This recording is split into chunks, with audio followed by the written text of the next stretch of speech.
ದರ್ಶನ್ ಹಂಗೆ ಇರ್ತಾರೆ ಅಂತ ಹೇಳಕ್ ಹೋಗ್ಬೇಡಿ. ನಾನು ತುಂಬಾ ಸತಿ ಮಾತಾಡಿದ್ದೀನಿ. ಒಂದ್ ಆನೆ ರೋಡಲ್ಲಿ ಹೋಗ್ತಾ ಇದ್ರೆ 100 ನಾಯಿ ಬಗಳ್ತವೆ. ಆನೆ ನಡೆದಿದ್ದೆ ದಾರಿ ಬರ್ತಾ ಇದ್ದೀನಿ. ಆನೆ ತಿರುಗಿದ್ರೆ ನಾಯಿ ಇರ್ತಾವ? ಮಾತಾಡ್ಬಿಟ್ಟು ಇಮಿಡಿಯೇಟ್ ಆಗಿ ಯಾಕೆ ಸುದೀಪ್ ಹತ್ರ ಹೋಗಿರ್ಬಾರ್ದು ಅವರು? ಅಣ್ಣ ಹಂಗೆ ಹೇಳ್ಬಿಟ್ಟಿದ್ದೀನಿ ಹಿಂಗೆ ಹೇಳ್ಬಿಟ್ಟಿದ್ದೀನಿ ಅಂತ. ಸುದೀಪ್ ನಿಜವಾಗ್ಲೂ ಅವ್ರು ಉಗಿದ್ ಕಳ್ಸಿರ್ತಾರೆ. ದರ್ಶನ್ ಅವ್ರು ನನ್ನ ಪ್ರಕಾರ ಒಂದು ತಪ್ಪೇನು ಮಾಡಿದ್ರು ಅಂದರೆ, ಸುತ್ತಮುತ್ತ ಇರೋರ್ನೆಲ್ಲ ನನ್ನವರು ಅಂದ್ಕೊಂಡ್ಬಿಟ್ಟಿದ್ರು. ಮಂಡ್ಯ ಜನಗಳಿಗೆ 100% ಭಾಗ ಹೋಗ್ತು. ಅಂಬರೀಷ್ ಅವರು ಕ್ಯಾನ್ವಾಸ್ ಮಾಡಕ್ಕೆ ಹೋದಾಗ ದರ್ಶನ್ ಬರ್ತಾ ಇದ್ರು, ನಾವು ಹೋಗ್ತಾ ಇದ್ವಿ. ನಾವೆಲ್ಲ ಹೋಗಿ ಕ್ಯಾನ್ವಾಸ್ ಮಾಡುವಾಗ 1000 ಜನ ಇದ್ರೆ, ದರ್ಶನ್ ಬಂದಾಗ 50,000 ಜನ ಆಗೋದು. ದರ್ಶನ್ ಚೆನ್ನಾಗಿದ್ದಾಗ ಯೂಸ್ ಮಾಡ್ಕೊಂಡವ್ರು ಯಾರು ಅವ್ರ ಜೊತೆ ಇಲ್ಲ. ದರ್ಶನ್ ಅವರು ಅದನ್ನ ಸ್ವಲ್ಪ ಯೋಚನೆ ಮಾಡಬೇಕು. ದರ್ಶನ್ ಬಿಡ್ರಿ, ಅಷ್ಟು ಜನ ಸಪೋರ್ಟ್ ಐತೆ, ಯಾರವ್ರಿ ದರ್ಶನ್ಗೆ? ಇವೆಲ್ಲ ಒಂದು ಪರೀಕ್ಷೆ ಬಂದಮೇಲೆ ಅವರು ಸ್ವಲ್ಪ ಸೆಲೆಕ್ಟೆಡ್ ಪೀಪಲ್ಸ್ನ ಜೊತೆಲಿ ಇಟ್ಕೊಂಡ್ರೆ ಒಳ್ಳೇದು.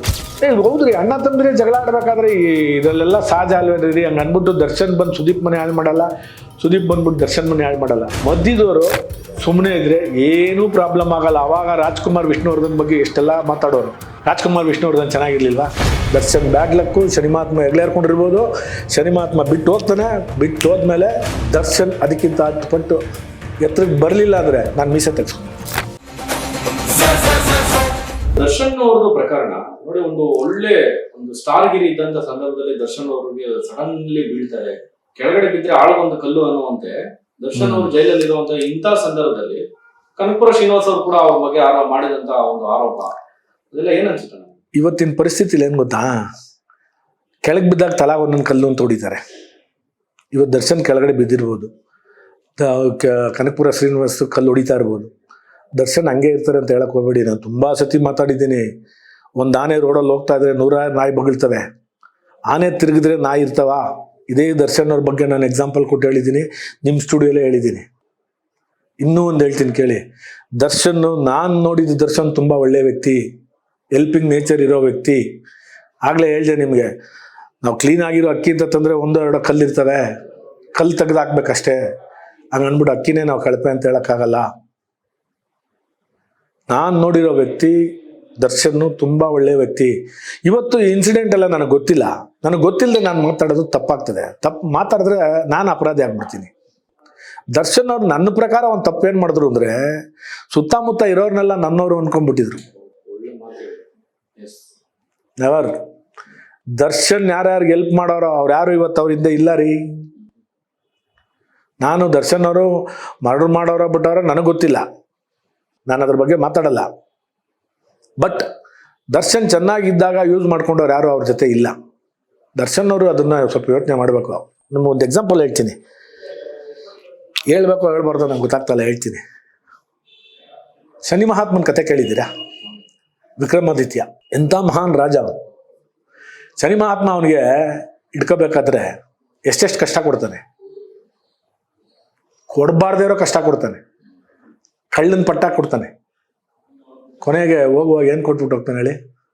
ಅವನ ಹತ್ರ ಇತ್ತಲ್ಲ ಐಶ್ವರ್ಯ, ಅದಕ್ಕಿಂತ 100 ಪಟ್ಟು ಎಕ್ಸ್ಟ್ರಾ ಕೊಟ್ಬಿಟ್ಟು ಹೋಗ್ತಾನೆ. ಶನಿ ಮಹಾತ್ಮ ಹೆಗ್ಲೇರ್ಕೊಂಡ್ರೆ ಅಂತ ವಿಕ್ರಮಾದಿತ್ಯನೇ ಬಿಡಲಿಲ್ಲ, ಈಶ್ವರನ್ ಬಿಟ್ಟಿಲ್ಲ, ಯಾವ ದೇವ್ರನ್ನೂ ಬಿಟ್ಟಿಲ್ಲ. ದರ್ಶನ್ ಲೆಕ್ಕನ? ಇವತ್ತು ದರ್ಶನ್ ಬ್ಯಾಡ್ ಲಕ್ಕು, ಶನಿ ಮಹಾತ್ಮ ಹೆಗ್ಲೇರ್ಕೊಂಡಿರ್ಬೋದು. ಶನಿ ಮಹಾತ್ಮ ಬಿಟ್ಟು ಹೋಗ್ತಾನೆ, ಬಿಟ್ಟು ಹೋದ್ಮೇಲೆ ದರ್ಶನ್ ಅದಕ್ಕಿಂತ 10 ಪಟ್ಟು ಎತ್ತರಕ್ಕೆ ಬರಲಿಲ್ಲ ಅಂದರೆ ನಾನು ಮೀಸೆ ತೆಗೆಸ್ಕೊಂಡ್ಬಿಡ್ತೀನಿ. ಇನ್ನು ಅವ್ರ ಪರ್ಸನಲ್ ವಿಷಯ ನಾನು ಮಾತಾಡಲ್ಲ. ಅವ್ರು ಮಾಡಿದಾರಾ ಇಲ್ವಾ ನಾನು ನೋಡ್ದೇ ಇರೋದು ನಾನು ಮಾತಾಡಲ್ಲ. ನಾರ್ಮಲ್ ಆಗಿ ಮಾತಾಡೋಣ. ಎಂಥ ಮೇರ್ ನಟ ರೀ ಅವನು. ಆ ಥರ ಕಳಪೆ ಸಿಕ್ಕಾಕೋಬೇಕು ಅಂದರೆ ಏನೋ ಒಂದು. ಇವಾಗ ವಿಕ್ರಮಾದಿತ್ಯ ಇಲ್ಲಿಂದ ಯಾವುದೋ ಕುದುರೆ ಮೇಲೆ ಹತ್ಕೊಂಡು ಯಾವುದೋ ರಾಜ್ಯಕ್ಕೆ ತಗೊಂಡೋಗ್ಬಿಟ್ಬಿಟ್ಟು ಅಲ್ಲೆಲ್ಲ ಒಂದು ಶೆಟ್ಟಿ ಮನೆಯಲ್ಲಿ ಕಳ್ತನ ಮಾಡಿ ಅದೇನಿತ್ತದೆಲ್ಲ. ಅದು ನನಗೇನೋ ಇವ್ರು ಬ್ಯಾಡ್ ಲಕ್ಕಲ್ಲಿ ಹಿಂಗೆ ಆಗ್ತಾ ಇತ್ತು. ದರ್ಶನ್ ಬಗ್ಗೆ ನನಗೆ ನೀವು ಹೇಳ್ತೀರಾ, ದರ್ಶನ್ ಅರೆಸ್ಟ್ ಆದರು ಅಂದಾಗ ತುಂಬ ಬೇಜಾರಾಯಿತು. ಆಮೇಲೆ ಎಲ್ಲೋ ಒಂದು ಮೇಲೆ ಮಾಡಿದಾರ ಇವರು ಅನ್ನಿಸ್ತು. ಏನಕ್ಕೆ ಮಾಡಿದ್ರೇನೋ ಒಂದು ಕಾರಣ ಇರಬೇಕು ಅನ್ನಿಸ್ತು. ಆಮೇಲೆ ದರ್ಶನ್ ಬಿಡ್ರಿ, ಅಷ್ಟು ಜನ ಸಪೋರ್ಟ್ ಐತೆ, ಯಾರವ್ರಿ ಪಾಪ ಅಲ್ವಾ? ನಾವು ಅವ್ರ ಹಿಂದೆ ಮುಂದೆ ಇದ್ದು ಅವ್ರನ್ನ ಯೂಸ್ ಮಾಡ್ಕೊಂಡವ್ರು ಯಾರು ಇಲ್ಲ ರೀ. ಅದಂತೂ ನನಗೆ ಗೊತ್ತು. ರಾಜಕೀಯದಲ್ಲೂ ಬಳಸ್ಕೊಂಡ್ರು, ಸಿನಿಮಾದಲ್ಲೂ ಬಳಸ್ಕೊಂಡ್ರು. ರಾಜಕೀಯದಲ್ಲೂ ಬೆಳೆಸ್ಕೊಂಡ್ರಪ್ಪ, ನಾನು ಹೇಳಕ್ ಇಷ್ಟ ಇಲ್ಲ. ಬಳಸ್ಕೊಂಡ್ರು, ಜನಗಳಿಗೆ ಗೊತ್ತು. ಜನಗಳಿಗೆ ಗೊತ್ತು. ನಾವು ನೀವು ಹೇಳಿದ್ರೆ ಮಂಡ್ಯ ಜನಗಳಿಗೆ 100ಕ್ಕೆ 100 ಭಾಗ ಗೊತ್ತು. ಅಂಬರೀಷ್ ಅವರು ಕ್ಯಾನ್ವಾಸ್ ಮಾಡಕ್ ಹೋದಾಗ ದರ್ಶನ್ ಬರ್ತಾ ಇದ್ರು, ನಾವು ಹೋಗ್ತಾ ಇದ್ವಿ. ನಾವೆಲ್ಲ ಹೋಗಿ ಕ್ಯಾನ್ವಾಸ್ ಮಾಡುವಾಗ 1000 ಜನ ಇದ್ರೆ ದರ್ಶನ್ ಬಂದಾಗ 50,000 ಜನ ಅವರು. 50,000 ಜನ ಸೇರ್ಬೇಕು ಅಂದ್ರೆ ಅವನಿಗೇನು ಹೆಸರು ಹೆಂಗಿರ್ತದೆ ಅಲ್ಲ, ಒಂದೊಂದು ಊರಲ್ಲಿ ಲೆಕ್ಕ ಹೇಳ್ತೀನಿ ನಾನು. ಬಟ್ ಈಗ ಅವರು ಲೈಫಲ್ಲಿ ನಡೀತಾ ಇರೋದು ನನಗೆ ಗೊತ್ತಿಲ್ಲದೆ ನಾನು ಮಾತಾಡಲ್ಲ. ನಿಜ ಹೌದು, ವಿಕ್ರಮನ್ಗೆ ಶನಿ ಮಹಾತ್ಮ ಹೆಗ್ಲೇರ್ಕೊಂಡ್ಮೇಲೆ ವಿಕ್ರಮನ್ನೇ ಬಿಡ್ಲಿಲ್ಲ. ಒಂದು ಪಕ್ಷಿ ಬಂದು ಅದೇನೋ ಫೋಟೋಲಿರೋ ಪಕ್ಷಿ ಬಂದು ತಿಂತು. ಅದೇ ತರ ನಾನು ಅನ್ಕೊಂತಾ ಇದ್ದೀನಿ, ನಾನು ಹೇಳ್ತಾ ಇರ್ತೀನಿ, ಪಾಪ ದರ್ಶನ್ಗೆ ಶನಿ ಮಹಾತ್ಮ ಹೆಗ್ಲೇರ್ಕೊಂಡ್ಬಿಟ್ಟವನಿ. ಮಾಡಿರ್ಬೋದು, ತಪ್ಪು ಮಾಡಿದ್ರೆ ತಪ್ಪೆ, ಅದಕ್ಕೊಂದು ಫಲ ಇರುತ್ತೆ, ಫಲ ಇರುತ್ತೆ. ಬಟ್ ಕಳಪೆ ಜನಗಳು ಕಳಪೆಯಾಗೆಲ್ಲ ಮಾತಾಡೋದು ನನಗಿಷ್ಟ ಇಲ್ಲ. ಬಟ್ ನಾನು ಹೇಳ್ತೀನಿ, ದರ್ಶನ್ಗೂ ನ್ಯಾಯ ಸಿಗ್ಬೋದು, ತಪ್ಪು ಮಾಡಿದ್ದಾನೆ, ಒಂದು ಪನಿಷ್ಮೆಂಟು ಆಗಲಿ, ಚಿಂತೆ ಇಲ್ಲ, ಪರವಾಗಿಲ್ಲ. ಬಟ್ ಮತ್ತೆ ನಾನು ಶನಿ ಮಹಾತ್ಮ ಬಿಟ್ಟು ಹೋಗ್ಬೇಕಾದ್ರೆ ಅವನ್ನ ಎತ್ತರಕ್ಕೆ ಕರ್ಕೊಂಡೋಗಿ ಬಿಟ್ಟು ಹೋಗ್ತಾನೆ, ಮತ್ತೆ ದರ್ಶನ್ ಮೇಲಕ್ಕೆ ಹೋಗ್ತಾನೆ. ನಾನು ಅದು ಇದು ಎಲ್ಲ ಪೌರಾಣಿಕ ನಾಟಕ ಅದು ಎಲ್ಲ ನೋಡ್ತಾ ಇರ್ತೀನಲ್ಲ, ಅದರ ಅನುಭವ ನಾನು ಹೇಳ್ತೀನಿ. ಆಮೇಲೆ ದರ್ಶನ್ ಜೊತೆನೂ ನಾನು ಆಕ್ಟ್ ಮಾಡಿದ್ದೀನಿ 2 ಸಿನಿಮಾಲಿ. ಕರಿಯ ಒಂದು ಮಾಡಿದೆ, ಕಿಟ್ಟಿ ಒಂದು ಮಾಡಿದೆ. ನಾನು ಹೇಳ್ತಾ ಇರ್ಲಿಲ್ವಾ, ದರ್ಶನ್ ಶ್ರಮ ಅವನ ಆ ವ್ಯಕ್ತಿ ಅಷ್ಟು ಎತ್ತರಕ್ಕೆ ಹೋಗಿದ್ದು.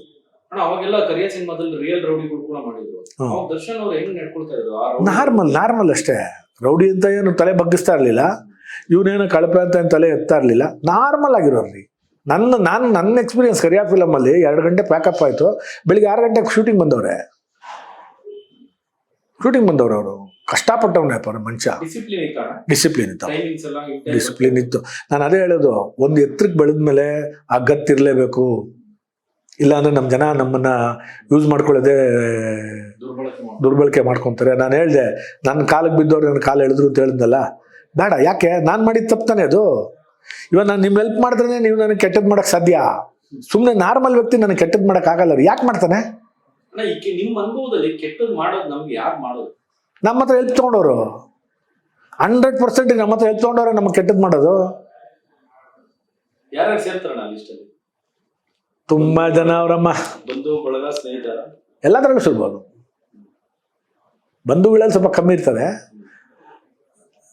ಇರ್ತಾರಮ್ಮ. ನಾನು ಮಾತಾಡಿದ್ರೆ ತುಂಬಾ ಅಸಹ್ಯ ಆಗ್ತದೆ ನನಗೂ. ನನ್ನ ಹತ್ರ ಒಂದು ಲಿಸ್ಟಲ್ಲಿ ಹುಡುಕಿದ್ರೆ 100 ಜನ ಸಿಗ್ಬೋದು. ಅಬ್ಬಾ, ಆಗಿದೆ, ಆಗಿತ್ತು, ಆಗ್ತಾ ಇದೆ, ಈಗಲೂ ಆಗ್ತಾ ಇದೆ. ನಾನು ಹೇಳಿದ್ನಲ್ಲ, ಒಂದು ಯಾವ್ದೋ ಸಿನಿಮಾ ಮಾಡಕ್ ಹೋದಾಗ ಅವ್ನು ಸರಿ ಇಲ್ಲ ಅನ್ನೋನು ಯಾರು ಗೊತ್ತಾ? ನಾನು ಕೈ ಹಿಡಿದ ಮೇಲೆ ಎದ್ದೋನು. ಇವತ್ತು ಮೇರು ನಟರು ಅವ್ನು ಸರಿ ಇಲ್ಲ, ಎಸ್ ನಾನು ಸರಿ ಇಲ್ಲ, ಚಿಂತೆ ಇಲ್ಲ, ಅಬ್ಬಾ ಅಂದ್ರೆ ನನಗೇನು ಹೊಡಿಸ್ಬಿಡ್ತೀಯಾ? ದೇವ್ರು ಹೊಡಿಬೇಕು. ನಾನು ನಿನಗೆ ಕೆಟ್ಟದ್ದು ಮಾಡೋದು, ನೀನು ನನಗೆ ಕೆಟ್ಟದ್ದು ಮಾಡೋದು ತಾತ್ಕಾಲಿಕ. ದೇವ್ರು ಮಾಡೋದು ಕಾಯಂ ಆಗಿ ಅವನು ನೆನಳಿ ಕಣ್ಣು ಮುಟ್ಕಿಸಿದ್ರೆ ಸಾಕು, ಏನು ಬೇಕಾದ್ರೂ ಆಗ್ಬಿಡ್ಬೋದು. ಇರೋದ್ರಲ್ಲೇ ತುಂಬಾ ಕಟ್ಟುನಿಟ್ಟಾದ ದೇವರು ಅಂದ್ರೆ ಶನಿ ಮಹಾತ್ಮನೇ ನಿನ್ನ ಹತ್ರ ನಿನ್ನ ಮೇಲೆ ಕಣ್ಣಿಟ್ರೆ ನಿನಗೆ ಅಷ್ಟು ಪನಿಷ್ಮೆಂಟ್ ಕೊಡ್ತಾನೆ. ಈಶ್ವರನ್ನೇ ಕದ್ದೊಡಗ್ತಾ ಇದ್ದಂತೆ ಕಥೆನಲ್ಲಿ ಕೇಳಿರೋದು ನಾವೆಲ್ಲ. ಆದ್ರೂ ಪರೀಕ್ಷೆ ಮಾಡೋದು ಅದೆಲ್ಲ ನನ್ನ ಪ್ರಕಾರ ಅವೆಲ್ಲ ಪರೀಕ್ಷೆ. ನಾನೇನೋ ಅನ್ಕೊಂಡಿದ್ದೀನಪ್ಪ, ದರ್ಶನ್ಗೆ ಇವೆಲ್ಲ ಒಂದು ಪರೀಕ್ಷೆ. ಬಟ್ ಬಂದ್ಮೇಲೆ ಅವರು ಸ್ವಲ್ಪ ಸೆಲೆಕ್ಟೆಡ್ ಪೀಪಲ್ಸ್ನ ಜೊತೆಲಿ ಇಟ್ಕೊಂಡ್ರೆ ಒಳ್ಳೇದು. ಪಾಪ ನಾನು ಅವ್ರ ಪರ್ಸನಲ್ ವಿಷಯ ಮಾತಾಡೋ ಅಷ್ಟು ದೊಡ್ಡ ವ್ಯಕ್ತಿ ಅಲ್ಲ. ನಾನು ಅವ್ರ ಜೊತೆಲಿ ಆಕ್ಟ್ ಮಾಡಿರೋದ್ರಿಂದ ನನಗೂ ಫಸ್ಟ್ ಅವ್ರ ಅಣ್ಣ ಅಂತಾನೆ ಮಾತಾಡ್ಸವ್ರೆ. ಆ ನಿಯತ್ಗೆ ನಾನು ಅವ್ರ ಅಣ್ಣನ ಸ್ಥಾನದಲ್ಲಿ ನಿಂತ್ಕೊಂಡು ಹೇಳ್ತೀನಿ, ಅವರು ಇದನ್ನ ತಪ್ಪಿಸ್ಕೊಂಡು ಆಚೆ ಬಂದೇ ಬರ್ತಾರೆ. ಆಗುತ್ತೆ, ತಪ್ಪು ಮಾಡಿದ್ರೆ ಪನಿಷ್ಮೆಂಟ್ ಆಗ್ಬೋದು, ಬರ್ತಾರೆ. ಮತ್ತೆ ನೀನು ಅದೇ ಜಾಗಕ್ಕೆ ಹೋಗಿ ನಿಂತ್ಕೊಂತೀಯ. ಎಷ್ಟು ಮಾನಸಿಕ ವೇದನೆ ಆಗ್ತವೆ ಗೊತ್ತೇನ್ರಿ. ನಾವು ಅಲ್ಲಿ ಇಲ್ಲಿ ಕಾಲೇಜ್ ಗಲಾಟೆಲ್ಲ ಲಾಕಪ್ಪಲ್ಲಿದ್ದೀವಿ, ಜೈಲಲ್ಲಿದ್ದೀವಿ. ಮಾನಸಿಕ ಹಿಂಸೆ, ಚಿತ್ರಹಿಂಸೆ ಅದು. ನಮಗೆ ನಾರ್ಮಲ್ ವ್ಯಕ್ತಿಗಳಿಗೆ, ದೊಡ್ಡ ವ್ಯಕ್ತಿಗಳಿಗೆ, ಅದರಲ್ಲೂ ಪಾಪ ಅವನಿಗೇನು ಸವಲತ್ತಿಲ್ಲ ಅಲ್ಲಿ. ಅದನ್ನೆಲ್ಲ ಮಾತಾಡಕ್ ಹೋದ್ರೆ ನಾನು ಗೌರ್ಮೆಂಟ್ ವಿರುದ್ಧವಾಗಿ ಮಾತಾಡ್ಬೇಕು ಅನ್ನಿಸ್ತದೆ. ಬೇಡ, ನಮಗೆ ಯಾರ್ಯಾರೋ ಅಲ್ಲಿ ಶೋಕಿ ಮಾಡ್ತಾರೆ, ಪಾಪ ಇವನು ಏನ್ ಮಾಡ್ತಾನೆ, ಇವನ್ಗೊಂದು ಏನೋ ಒಂದು ಮಿನಿಮಮ್ ಇದು ಕೊಟ್ಟರೆ ನಮ್ಗೆ ಸಂತೋಷ. ನಾವು ಬಟ್ ತುಂಬ ಜನ ಹೊಟ್ಟೆ ಹುಡ್ಕೊಂಡಿರ್ತಾರೆ. ನಾವು ಅದ್ರ ಬಗ್ಗೆ ಮಾತಾಡೋಷ್ಟು ನಮ್ಗೆ ಅದಕ್ಕೆ ಎಲಿಜಿಬಲ್ ಇದೆಯೋ ಇಲ್ವೋ ನಮಗೆ ಗೊತ್ತಿಲ್ಲ, ಮಾತಾಡಬಾರ್ದು ನನಗೆ ಅನಿಸುತ್ತೆ. ಥೋ ಅಂತಾರೆ ಅವ್ರು ಅಷ್ಟೊಂದು ರಾಯಲ್ ಇರ್ಬೇಕಾದ್ರೆ ಈ ಪಾಪ ರೀ ನಮ್ಮವನು ದರ್ಶನ್ ತಪ್ಪಿತಸ್ಥ ಅಂದ್ಬಿಟ್ಟು ಬದುಕಿರುವಲ್ಲೇ ಮಣ್ಣು ಮಾಡೋಕ್ಕಾಗ್ತದೇನ್ರಿ? ಅಣ್ಣ ಇದ್ರ ನಡುವೆ ದರ್ಶನ್ ಅವ್ರು ಜೈಲ್ಗೆ ಹೋಗ್ತಾರೆ, ದರ್ಶನ್ ಅಲ್ಲಿ ನೋವಲ್ಲಿ ಇರ್ತಾರೆ, ಅವ್ರ ಕುಟುಂಬ ನೋವಲ್ಲಿ ಇರುತ್ತೆ. ಇಲ್ಲಿ ಇನ್ನೊಂದ್ ಕಡೆ ಸುದೀಪ್ ಅವ್ರ ತಾಯಿ ಕೂಡ ತೀರ್ಕೊಂತಾರೆ, ಇಲ್ಲಿ ಸುದೀಪ್ ಅವ್ರು ಕೂಡ ನೋವಲ್ಲಿ ಇರ್ತಾರೆ. ಹಳೆ ಅವ್ರಿಬ್ರು ಫ್ರೆಂಡ್ಶಿಪ್ ಎಲ್ಲೋ ಒಂದ್ ಕಡೆ ಹೋಗಿರ್ಲಿಲ್ಲ, ಆ ನಂಟು ಹಂಗೆ ಇತ್ತು. ಸುದೀಪ್ ಅವ್ರು ನೋವಲ್ಲಿ ಒಂದ್ ಕಡೆ ಹೇಳ್ತಾರೆ, ಈ ದರ್ಶನ್ ಅವ್ರ ಬಗ್ಗೆ ಎಲ್ಲ ಯಾಕೆ ಮಾತಾಡ್ತೀವಿ? ಹೌದು, ಮಾತಾಡ್ಬಾರ್ದಮ್ಮ. ದೇವರೇ ಹೊರ ಕೊಟ್ಟಿ ಅವ್ರು ಹೊರಗಡೆ ಬಂದಿರುವಾಗ ಬೇಗ ಆಗಿರುವಂತ ಟೈಮಲ್ಲಿ ಕೊಡುವಂತ ಸ್ಟೇಟ್ಮೆಂಟ್ ಪಾಸಿಟಿವ್ ಆಗಿ ದರ್ಶನ್ ಅವ್ರ ಬಗ್ಗೆ. ಇದ್ರ ನಡುವೆ ಅವ್ರಿಬ್ರು ಸ್ನೇಹಕ್ಕೆ ತಂದಿಟ್ಟು ತಮಾಷೆ ನೋಡಿದಂತ ತುಂಬಾ ಜನ ಅವ್ರಿ. ನಮ್ಮ ಸಿನಿಮಾದಲ್ಲಂತೂ ತುಂಬಾ ಜನ ಅವ್ರಿ. ನಿನ್ನ ಹತ್ರ ಕೆಲಸ ಸಾಧಿಸ್ಕೋಬೇಕು ಅಂದ್ರೆ ನಿನ್ನ ಬಗ್ಗೆ ಏನ್ ಬೇಕಾದ್ರೂ ಹೇಳ್ತಾರೆ. ಇವತ್ತು ನಾನು ಹೇಳ್ದೆ ನನ್ನ ಕಾಲಿಗೆ ನಮಸ್ಕಾರ ಹಾಕೊಂಡ್ರು ಅಂತ. ನನಗೆ ಇನ್ನೊಬ್ಬರ ಬಗ್ಗೆ ತುಂಬಾ ಹೇಳಿ ನನ್ನ ಹತ್ರ ಹೆಲ್ಪ್ ತೊಗೊಂಡ್ರು. ಆಮೇಲೆ ನನಗೆ ಕೆಟ್ಟದ್ದು ಮಾಡಿದ್ರು, ಅವ್ರ ಹತ್ರ ಚೆನ್ನಾಗವ್ರೆ, ನೋ ಪ್ರಾಬ್ಲಮ್. ನಾನು ಹಿಂಗೆ ಇರ್ತೀನಿ, ಉಪವಾಸ ಇದ್ರೂ ಇರ್ತೀನಿ, ಇನ್ನೊಬ್ರ ಹತ್ರ ಕೈ ಚಾಚಕ್ಕೆ ಹೋಗಲ್ಲ. ಇದ್ರೆ ತಿನ್ನೋಣ, ಇಲ್ಲದೆ ಚೆನ್ನಾಗಿರೋಣ. ಬಟ್ ತಿಂದರೆ ಚೆನ್ನಾಗಿರೋದೇ ತಿನ್ನೋಣ. ಹೊಟ್ಟೆ ಅಷ್ಟು ಅಂತ ಮಣ್ಣು ತಿನ್ನೋಕ್ಕಾಗುತ್ತೇನ್ರಿ? ನಾನು ಹೇಳ್ದಲ್ಲ ದರ್ಶನ್ ಬಗ್ಗೆ. ಇವಾಗ ಅವನ ಅಪರಾಧ ಏನ್ಬಿಟ್ಟು ನೀವು ಬದುಕಿದಾಗ ಮಣ್ಣು ಮಾಡ್ತೀರಾ? ಕಷ್ಟದಲ್ಲಿದ್ದಾಗ ಏನು ಸಹಾಯ ಆಗುತ್ತಾ ಮಾಡ್ರಿ. ಅದು ಕಳಪೆ ವ್ಯಕ್ತಿ ಅಲ್ಲ ರೀ. ಒಬ್ಬ ವ್ಯಕ್ತಿ ಅಪರಾಧ ಮಾಡೋವನೇ ಅಂದರೆ ಅಪರಾಧಿನಿ ಅಂತ ಅನ್ಕೊಳ್ಳೋಣ. ಇನ್ನೂ ಅಪರಾಧಿ ಅಂತ ಪ್ರೂವ್ ಆಗಿಲ್ಲ. ಏನಂದ್ರೆ ಮಾಡಿರಬಹುದು, ಊಹೆ, ಕನಸು ಅನ್ಕೊಳ್ಳೋಣ. ಅದೆಲ್ಲ ಅವನ್ನ ಬದುಕಿದ್ದಾಗಲೇ ಕೈ ಹಿಡಿದು ಎತ್ತದಕ್ಕೆ ಪ್ರಯತ್ನ ಪಡಬೇಕು. ಕಷ್ಟದಲ್ಲಿದ್ದಾಗ ಅವನು ಕಷ್ಟದಲ್ಲಿ ಅವನೇ ಅಂದ್ಬಿಟ್ಟು ನಾವು ಹಳ್ಳ ತೋಡಿ ಬದುಕಿದಾಗ ಮುಚ್ಚಕ್ಕಾಗುತ್ತೇನ್ರಿ? ದೇವರೇ ಬಂದ್ರು ಆ ಕೆಲಸ ಆಗಲ್ಲ ರೀ. ಒಂದು ಸತಿ ಹೇಳ್ತೀನಿ ರೀ, ದರ್ಶನ್ನವ್ರಿಗೆ ಹೇಳ್ತೀನಿ ರೀ, ಇದನ್ನ ನಾನು ತುಂಬ ಅಭಿಮಾನದಿಂದ ಸಂಕಟದಿಂದ ಹೇಳ್ತೀನಿ. ನಾನು ಯಾವ ಆರ್ಟಿಸ್ಟು ನನಗೆ ವೈರಿಗಳಲ್ಲ. ಆರ್ಟಿಸ್ಟ್ ಅಂದರೆ ನಾನು ನಮ್ಮ ಅಣ್ಣ ತಮ್ಮದಿರೋ ಅನ್ನೋ ಥರನೇ ಹೇಳ್ತೀನಿ. ದರ್ಶನ್ ಅವ್ರ ಬಗ್ಗೆ ಹೇಳ್ತೀನಿ. ಒಂದು ಸರಿ ಬ್ರಹ್ಮ ಹಣೆ ಬರ ಬರೆದ್ರೆ ಬ್ರಹ್ಮನೇ ಅಳಿಸಲ್ಲ. ಇನ್ನು ಸಾಮಾನ್ಯ ಜನಗಳು ಅಳ್ಸಕ್ಕಾಗ್ತದ? ಯಾವುದೇ ಕಾರಣಕ್ಕೂ ಆಗಲ್ಲ. ಬ್ರಹ್ಮನ ಕೈಲೇ ಅವನು ಬರೆದಿರೋ ಹಣೆ ಬರೋನ ಅಳ್ಸಕ್ಕಾಗಲ್ಲ ಅಂದಮೇಲೆ ಸಾಮಾನ್ಯ ಜನಗಳು ನಿನಗೇನು ಮಾಡೋಕ್ಕಾಗಲ್ಲ. ಸಿನಿಮಾ, ನೀನು ಕಲಾವಿದ. 1ನೇ ಸೀನಲ್ಲಿ ಆ್ಯಕ್ಟ್ ಮಾಡಿರ್ತೀಯ, 64ನೇ ಸೀನಲ್ಲೂ ನೀನೇ ಆ್ಯಕ್ಟ್ ಮಾಡ್ತೀಯಾ. 64 ಸೀನು ಹೋಗ್ತಾ ಇರ್ತದೆ. ತಿರ್ಗಾ 1ನೇ ಸೀನಿಗೆ ಬರಲೇಬೇಕಲ್ಲ. ಇನ್ನೊಂದು ಶೋ ನೋಡ್ಬೇಕು ಅಂದ್ರೆ ಇನ್ನೊಂದು ಸೀನ್ ತಿರ್ಗಾ 64 ಸೀನ್ ರನ್ ಆಗಲೇಬೇಕು. 64ರಿಂದ 70 ಸೀನ್ ಇರ್ತವೆ ಅಲ್ವಾ? ನೀವೇನೋ ಅವಾಗವಾಗ ಕೇಳ್ತಾ ಇದ್ದೀರಾ ದರ್ಶನ್ ಅವ್ರು ಹೆಂಗೆ ಅಂತ. ನಾನು ನೋಡಿ ದರ್ಶನ್ ತುಂಬಾ ಒಳ್ಳೆ ವ್ಯಕ್ತಿ. ಅವ್ರ ವೈಯಕ್ತಿಕ ವಿಷಯ ನನಗೆ ಬೇಡ.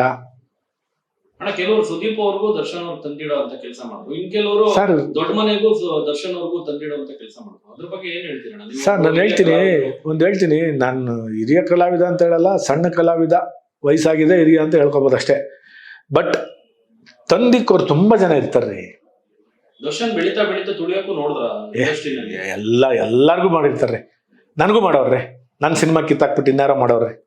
ನಾನೊಬ್ಬ ಸಣ್ಣ ಕಲಾವಿದ, ನನಗೂ ಮಾಡವ್ರೆ. ಜನಗಳಿಗೆ ಏನು ಗೊತ್ತಾ, ನಾನು ಮಾಡ್ಬೇಕು. ಯಾರ್ದಾದ್ರೆ ಏನು ಗೊತ್ತಿಲ್ಲ, ನಾನು ಕಿತ್ಕೊಂಡು ತಿನ್ಬೇಕು. ಬಿಟ್ಬಿಡಿ. ನನ್ನ ಬಗ್ಗೆ ನಾನೇನು ಅಂಥದ್ದೇನು ಅವ್ರ ಬಗ್ಗೆ ನಾನು ನೋಡಿಲ್ಲ, ಕೇಳೂ ಇಲ್ಲ. ಬಟ್ ಅದು ಯೂನಿವರ್ಸಿಟಿ ಇದೆ. ಅದು ಅವ್ರ ತಂದೆಯವರು ಅವ್ರ ಹತ್ರನೇ ಇದ್ದವ್ರಲ್ವನ್ರಿ ಅಲ್ವಾ? ಮನಸ್ತಾಪ ಬರ್ತವೆ, ಹೋಗ್ತವೆ. ಬಿಟ್ಬಿಡಿ. ಅವ್ರವರೇ ಸರಿ ಮಾಡ್ಕೊಂತಾರೆ. ಮಧ್ಯದವರಿಂದನೇ ಜಾಸ್ತಿ ಆಗೋದು. ಸುದೀಪ್ ಅಂತ ಕಲಾವಿದ, ಮಹಾನ್ ಕಲಾವಿದರಿ ಅವರು. ದರ್ಶನ್ ಬಗ್ಗೆ ಮಾತಾಡ್ತಾರೆ. ಏನಂಗೆ ಮಾತಾಡ್ತಾರೆ? ಹೌದ್ರಿ, ಅಣ್ಣ ತಮ್ಮಂದಿರೇ ಜಗಳ ಆಡ್ಬೇಕಾದ್ರೆ ಇದರಲ್ಲೆಲ್ಲ ಸಹಜ ಅಲ್ವೇನ್ರಿ? ಹಂಗೆ ಅನ್ಬಿಟ್ಟು ದರ್ಶನ್ ಬಂದು ಸುದೀಪ್ ಮನೆ ಹಾಳು ಮಾಡಲ್ಲ, ಸುದೀಪ್ ಬಂದ್ಬಿಟ್ಟು ದರ್ಶನ್ ಮನೆ ಹಾಳು ಮಾಡಲ್ಲ.